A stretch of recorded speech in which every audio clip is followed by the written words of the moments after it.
Self-love, self-discovery, even self-worth, it comes with many challenges. And a lot of us talk about all the great things that come with finding yourself as a person, loving yourself as a person, but we don't really discuss the parts that test you, the parts that push your buttons, just the obstacles along the way that come with finding yourself, loving yourself, and finding your self-worth. So for tonight's video, we are going to be discussing the challenges that come along with it. I'm sure there are many more challenges, but I take you guys along on my journey with my self-love, finding my self-worth, and I want to share the ones that I've discovered, the challenges that I had to face along with finding myself this past year. So if you want to see more videos on self-love, self-worth, relationships, I'm definitely going to be getting more into relationships. Also, me talking about real life experiences, having talks that not a lot of people like to talk about, then please don't forget to like, subscribe. Also hit that notification button, never to miss the latest updates on my channel. And let's get into this video. So one challenge that you will face when you begin your self-love journey is the haters. And it doesn't even necessarily have to be people that you don't know or a stranger. It could be strangers and people that you don't know, random people leaving comments on your posts or whatever it is, but it could also be people that are close to you, people that you would not expect would even be a hater. So what I have to say about this is there will always be haters, and you need to just ignore it. And I know it's not easy to ignore. Trust me, I've been put into positions where I have read a comment or somebody has made a comment towards me and I get so upset and I overthink and I just don't know what to do, because I'm the kind of person where if somebody is going to say something rude to me, I am going to say something right back. But I told myself this past year that no matter how much I want to say something, it's not even worth it, because that's exactly what that person wants from you. They want that reaction from you. They want to see you upset. So why even give it to them? And I know it's hard to keep it in, but what I've learned, this is very big, like this is a huge lesson that I've learned, is that when it comes to emotions and feeling how you feel in the moment, your emotions are 100% accurate for you. They're right for you. You know, however you feel, it's never wrong. So what I've learned when it comes to when I feel a certain way is feel it, don't react. So I will sit with that feeling. I tell myself to sit with a feeling for at least 24 hours.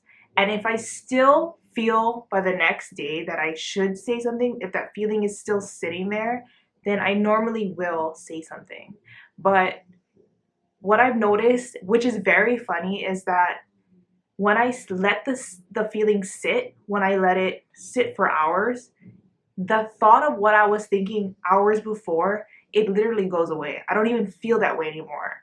So I've learned not to react off of emotions. I've learned not to give somebody exactly what they want the moment I read a comment, you know? So I've learned to just sit with my emotions. And I know it's hard for a lot of people, but when you sit with your emotions and you let the emotions just, you know, like it really does kind of fade out how you're feeling. So if you're angry or you're irritated or you're upset, if you give it a couple of hours, you're not even going to feel like that. Trust me, you're not. The feeling will just go away. And then you'll think to yourself, wow, I'm glad that I didn't even say anything. Like, it would have been such a waste of my energy, such a waste of my time. And honestly, it probably would have made the problem even bigger. So what I have to say about the haters is just ignore it. And if you are irritated, angry, or upset, just sit with the feeling and give it 24 hours. I always say to give it a day.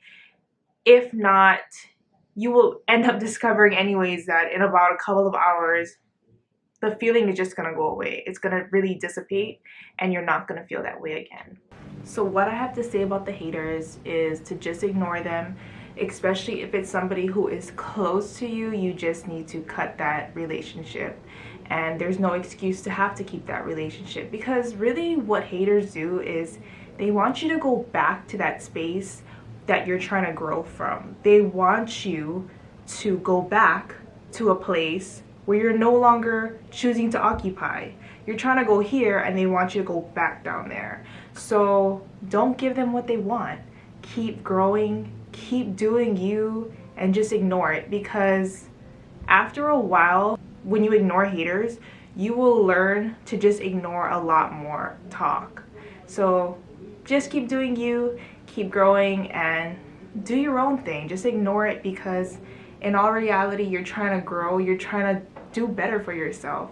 And I believe in you, and I'm pretty sure that the people who really do care about you believe in you as well. So keep doing you and ignore the haters. Now, another challenge that you will face, and I'm sure that a lot of you guys have experienced this.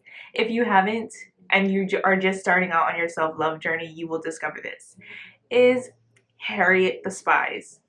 Now, what I mean by this is you will have people who are from your past or who have an association with your past that will stalk your social media. And not all times is it even an ex. It could be an ex's current partner. It could be a past friendship. It could be anybody that is from the past or associated with your past that is literally stalking your social media, watching what you're doing, like checking up on, like, oh my gosh, being updated on your life. And yes, I do make my profile public, but it is none of your business if you are going on my page not to be my friend. You're not going on my page to read my blog or go on my YouTube. You're going on my page to figure out what exactly I'm doing. And let me tell you the truth is that I don't post probably 90% of what I really do in my life on my Instagram, on my social media. So please don't think that even if you are spying on me, trying to check if you catch something in a story or whatever the case is, please don't think that you are going to find it on there, because I'm smarter than that. I don't share a lot of my life on my social media account.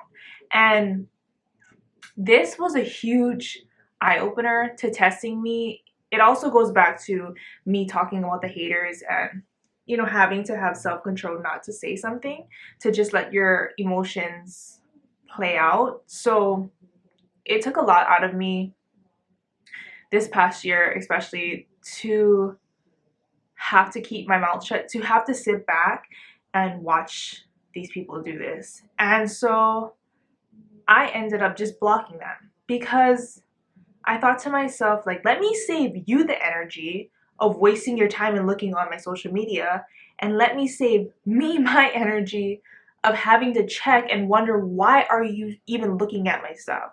So you're definitely gonna face this on your self-love journey, discovering yourself, just even trying to change yourself as a person. And how I looked at it is, why I got so upset about it was because I looked at the situation like, I'm trying to grow, I'm trying to better myself as a person, and for this nonsense to go on, I'm not in high school anymore, we're not teenagers. Like, you would think that people would be more mature about the situation, but it is what it is. I took care of the problem and I solved it by blocking these people, because it just, to me, I did them a favor and I did me a favor. So you're definitely going to face Harriet the Spies, people who are going to stalk your social media, people who are from your past or associated with your past. And all I have to say is, if this does come across as a challenge for you on your self-love journey, just press that block button and move on with your life. Ignore it, because it'll just give you a better peace of mind. Another challenge that you will face is having people that don't believe in you. And you will have people tell you that what you're trying to do is fake, you're not being yourself, or you should practice what you preach. And I have been told this, I'd say about a handful of times along my journey, but that handful of times really did hurt my feelings. And what people don't understand is I never try to put out there that I'm perfect. I am the furthest thing from perfect. And if somebody doesn't believe in you and they don't believe in your journey, then they don't belong in your life. Because what they're really doing to you, they are sucking you back into a place of you not loving yourself. They're sucking you back into a place where you doubt yourself. For the people who don't believe in you, let them go, because you're the one who really wins at the end of the day. You are trying to grow as a person, you're trying to better yourself as a person. So keep doing that, because you're going here and that person is just sitting on this level in this ugly energy, this ugly space, thinking ugly things about you. And really, what they should be doing with all of that energy that they're putting into putting you down is they should be working on themselves, because what they're doing in that situation is projecting all of their insecurities, all of their self-hate, and they're putting it onto you. So you're winning, and just keep winning. Who cares what anybody has to say about you if they don't believe in you? If they don't believe in you, then they don't belong in your life. The next challenge that you will face, and I think that this is the most important challenge, is that you will have people from your past resurface into your life. When you're trying to grow as a person and change as a person, the past will resurface and there's no avoiding it. But when it comes to the past, you need to know that, and you also need to look at the situation for what it is. So whatever the situation was that led you guys to not be in each other's lives, you have to really evaluate it and look at it not with rose-colored glasses.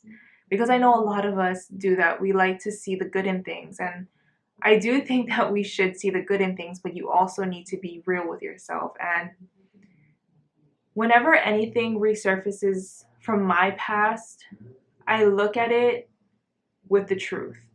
And I tell myself that this is what it is. And I've already done it. I've already been down that path. I've already experienced it. And I'm trying to grow myself, better myself, love myself. So if whatever from the past doesn't align with any of those things, then it doesn't belong in my life. And I also think that when it comes to anything from the past, you can love somebody.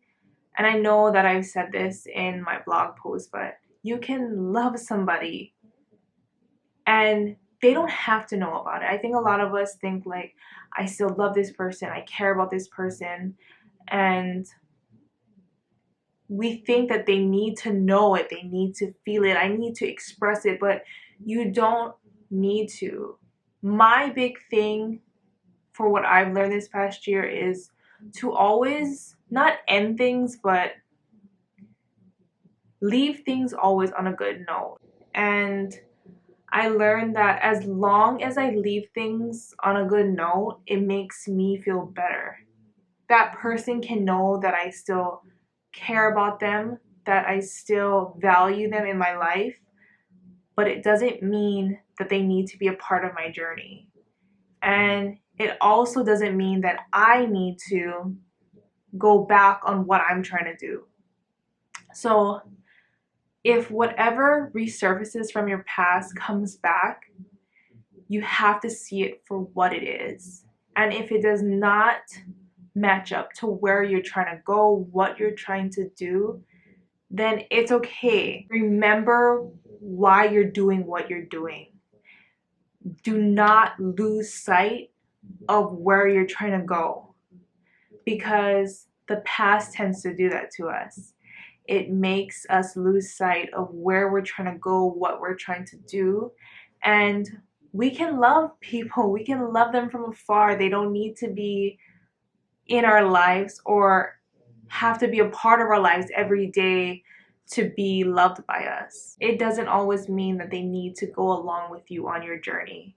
Just know your boundaries. That's the biggest thing, is when the past comes back, just know your boundaries. Never lose sight of where you're trying to go. Watch out for repeating behaviors. Do not repeat any behaviors that are not going to, or that do not align with where you're trying to go in life. These are some of the challenges that I faced on my journey to loving myself, growing, just trying to change myself as a person. And I just wanted to share some of my experiences and give you guys a heads up just in case you guys decide to begin your journey, or if you guys wanted to know anything more on what you could potentially face along your journey, then I hope that what I shared with you guys will help you guys or prepare you guys to know that growing as a person, trying to change as a person, and love yourself as a person comes with challenges as well. It comes with a lot of obstacles that test us along the way.